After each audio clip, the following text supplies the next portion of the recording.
Hello friends, it's so good to be back. As you saw, I just assembled this IKEA cabinet behind me. I mean, I haven't put on the doors and put in the shelves yet, but we'll get to that in a second. This is good because assembling this cabinet was part one of this project. The problem is I don't know how to do part two. Let me show you. Welcome to my entryway. Now, as you can see, there is an odd sort of nook in this area, which is just a little too small to do yoga poses in. So my thought was, let's make it into a bunch of storage, because truth be told, you guys, the entryway didn't look like this just a second ago. I actually took the time to clean it out. And we've just been shoving junk back in here because, to be honest, I mean, there's just stuff that you need in an entryway and we don't have a place to put it. So my thinking is, I will kill two birds with one stone and let's build a cabinet and storage here and also solve this odd sort of situation and hopefully make it look good as well. Now, to my delight and surprise, when I measured this area and then compared the sizes of IKEA cabinets, there was a cabinet that would fit perfectly right here. Like, I kid you not, it was meant for this area. So I went ahead and bought it, and that's what I just assembled. Okay, wait, quick side note. This is the men tape. My brother gave it to me a couple years ago, and it is my favorite because he wrote right at my height, just like they do in Mary Poppins. He said, smart, funny, and out of this world.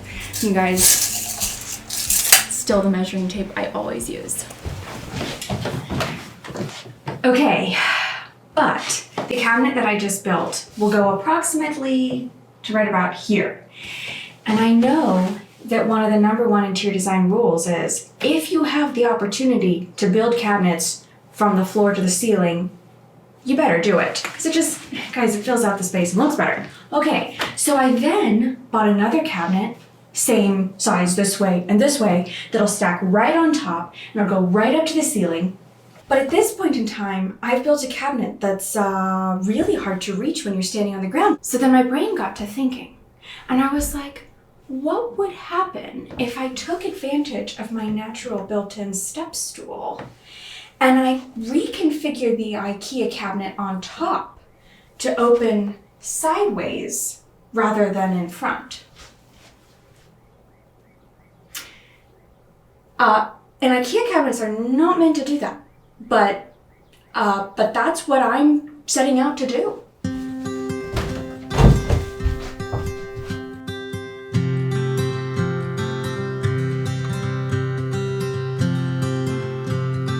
Okay, you guys, I'm back. It's been a couple days. I've been thinking about how I want to do this.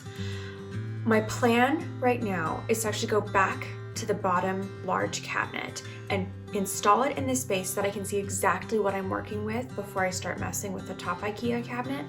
And the first thing I want to do today is install these legs. Pick them up from the hardware store.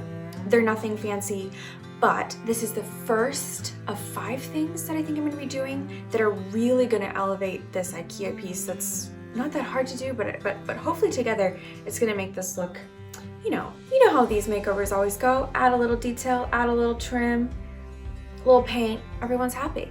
Oh, and also, in case you've never added legs to IKEA furniture before, the key is to get these base plates. They make the installation really easy. Let me show you.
I don't think that quite worked out how I was hoping it would look on camera.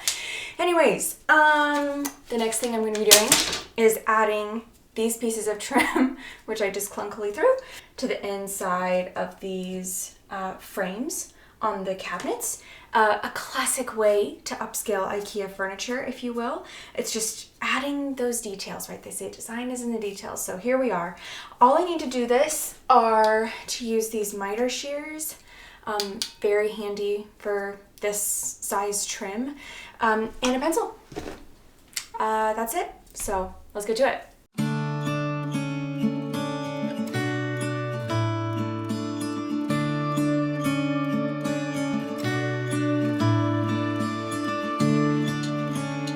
So after I cut out all those trim pieces and made sure that they fit, I glued them down. And this was initially part of the process that I was actually a little worried about, but I have to tell you guys about it because it went way better than anticipated. Basically, the typical way you do this, right, is you glue down those trim pieces with wood glue and then you attach them with brad nails or pin nails. But I had two issues with this. First, I don't have a brad nailer or a pin nailer. And I didn't want to get one just for this project. So I was looking at alternatives. And two, I recognized that I wasn't gluing wood to wood. I was gluing the wood trim pieces to whatever kind of plasticky paint finish the IKEA furniture has on it. And so I was also a little worried about gluing it with wood glue even in the first place as my primary adhesive. So what I decided to do instead was use liquid nails. I like it says here, bonds all common construction materials. This is when you know, like, it doesn't even matter. They're just like, yep, can do everything. And also, and this is my favorite, it says, strong permanent bond will outlast project.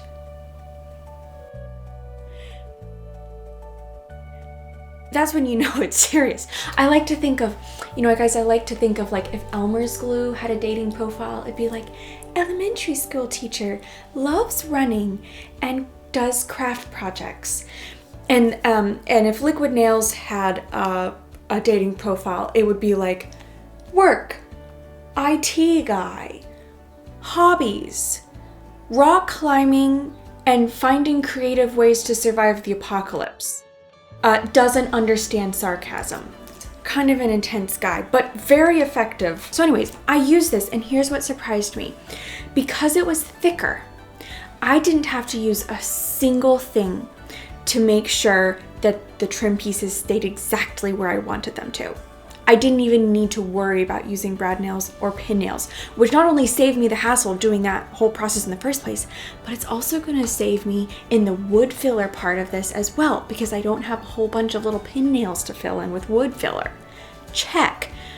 But then here's what also surprised me. Because this is it's a thicker paste than like a wood glue, I was able to use it prematurely as a little bit of wood filler in all of those mitered cornered seams. So guys, I feel like if you are trying to attach trim to your IKEA furniture specifically, I'm not doing anything different than this from now on. That's just me.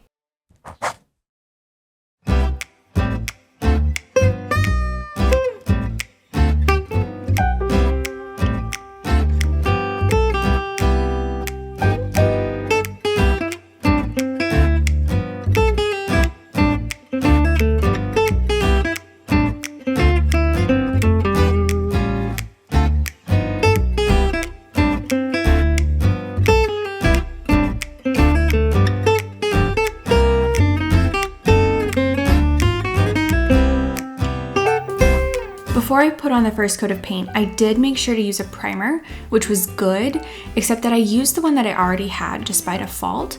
And I have since learned that, especially for IKEA furniture, you need to use a shellac-based primer so that the paint doesn't chip or ding like mine eventually did. So I'm telling you this with hopes that you don't make my same mistake if you do this yourself. Oh, and for you eagle-eyed viewers, yes, this is the same paint color that I used to paint the wall in my living room with. I don't know why it looks so green in this footage, but the paint color looks more accurate to what it looks like in real life in the next couple clips. Okay, So I got out my teleportation device, also known as my husband, and the cabinet is now down here where it's supposed to be, which is great. But we do have a problem.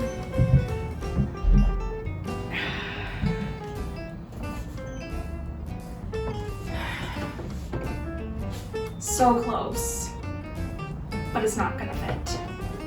The good news is, I think it's a pretty simple fix. I'm just gonna shave down the height on the legs.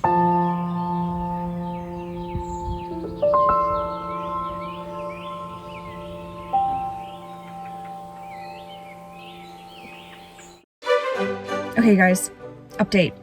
I was on Facebook Marketplace yesterday and I found a cabinet that is going to fit perfectly in our bathroom above the toilet to add storage. When I first moved in, I thought this was going to actually be one of my first projects because not having enough storage in your bathroom is just annoying. And I thought, well, surely I'll just go ahead and find a cabinet that fits and that I like the look of, and I'll go ahead and get it, and it'll be quick, and it'll be one of the first things I even do in the makeover. And not for lack of trying, but wow, was I wrong about how easy it was going to be to find this specific cabinet, because we are now, what, like 7-8 months into it? So, but anyways, I messaged the guy on Facebook Marketplace yesterday, and I'm now about here to pick it up, and you guys, I'm so excited. And I'm so excited to show you because I didn't think this project was going to happen this soon, but then all of a sudden, boom, we're here.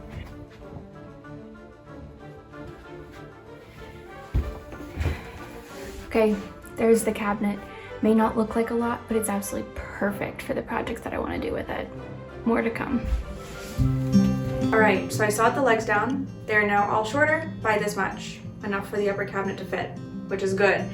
The bad news, I also dinged the cabinet, so I'm gonna have to go back and touch up paint at the end of this. But for right now, I want to put on the cabinet doors, and that will set us up for tomorrow, being the great reckoning with the upper cabinet.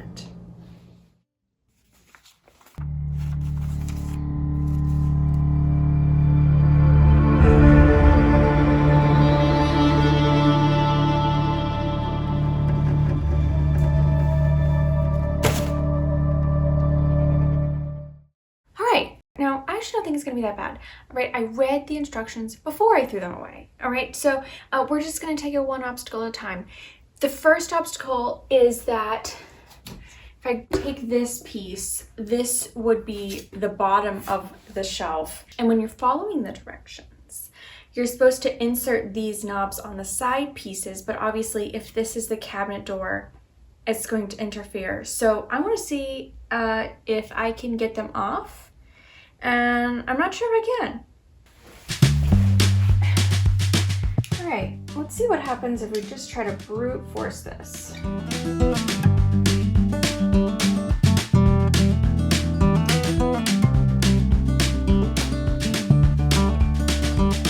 How? How are these attached? Huh? Okay. Try cutting them.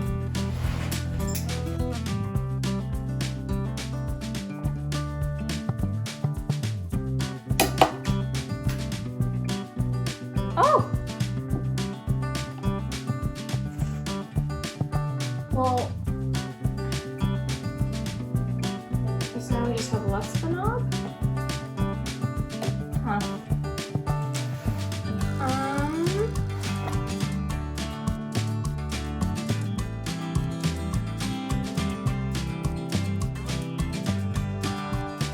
So that clearly didn't work.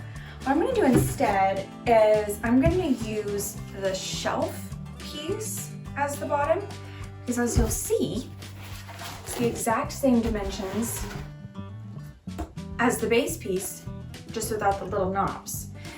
It'll make attaching the pieces together at the end of this a little more complicated, but I think that's a hurdle I can overcome. All right. The next problem is that this piece right here is supposed to be the back, but it's just a piece of hardboard, as you can see, and it's not very structurally sound, and I need it to be structurally sound for this to work. Also, I need it to be structurally sound so that we can put in a shelf here eventually. which I kind of want. So I'm going to take these pieces of wood here and create almost like a back brace for it to structurally reinforce it.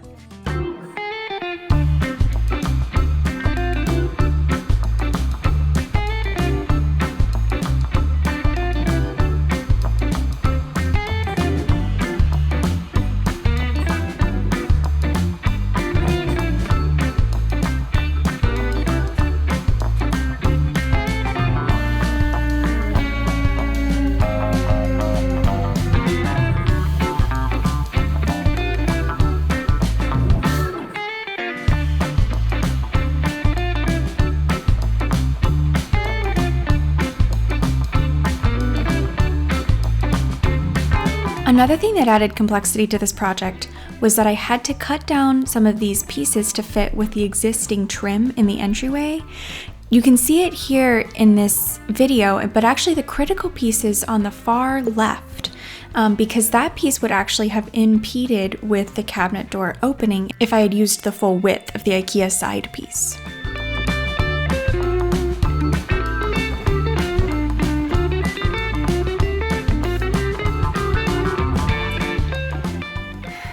And we're back. All right, so the pieces are all cut out and I think it's time to finally put this thing together.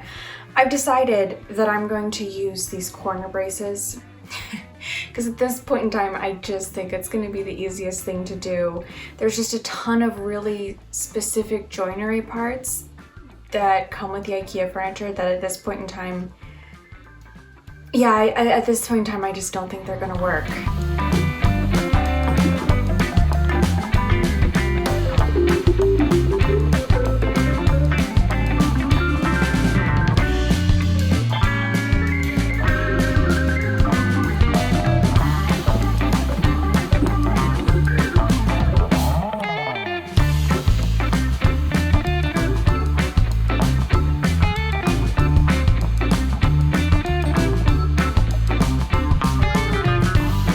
Okay, so it's an exciting time because it is officially time to put this piece on, which used to be the side of the cabinet, but is now the cabinet door.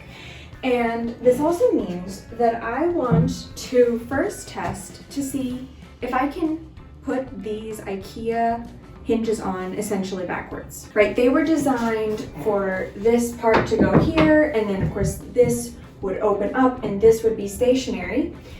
And you guys, I have no clue if it'll work backwards, where this part will be stationary and this part will be moving. If it doesn't work, it's a little bit of high stakes, then I have to go to the hardware store and figure something else out. So I'm really hoping this works.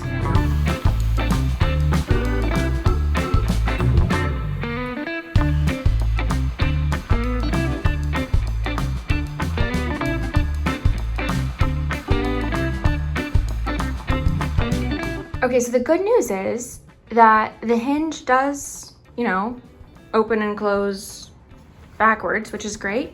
We do have a couple problems though. It doesn't close nicely because there's quite a large gap on this side. And also the cabinet door is way too low. So we're gonna have to raise this up. Thankfully, I was able to adjust this with the mechanisms already built into the IKEA furniture and then lowering down the hinges manually just by myself. But guys, I can't tell you how relieved I was when I put this all together and it worked. You guys, how exciting is this?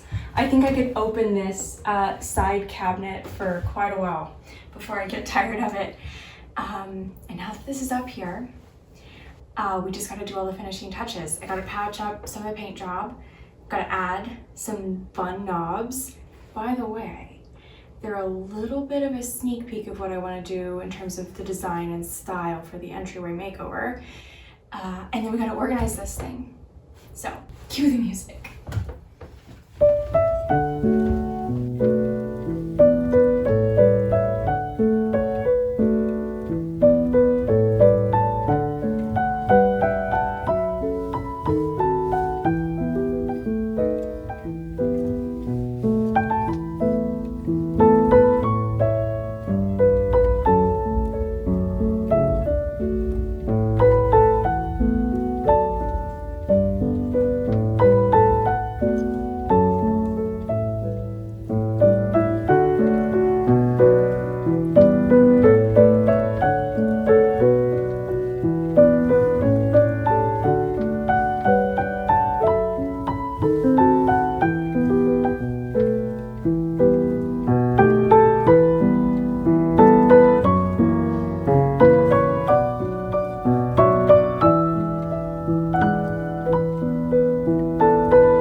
All right, you guys, that's all for today. If you made it this far in the video, would you please consider giving this video a like and subscribe? Oh, and my favorite, please comment down below because I always love hearing what you guys have to say.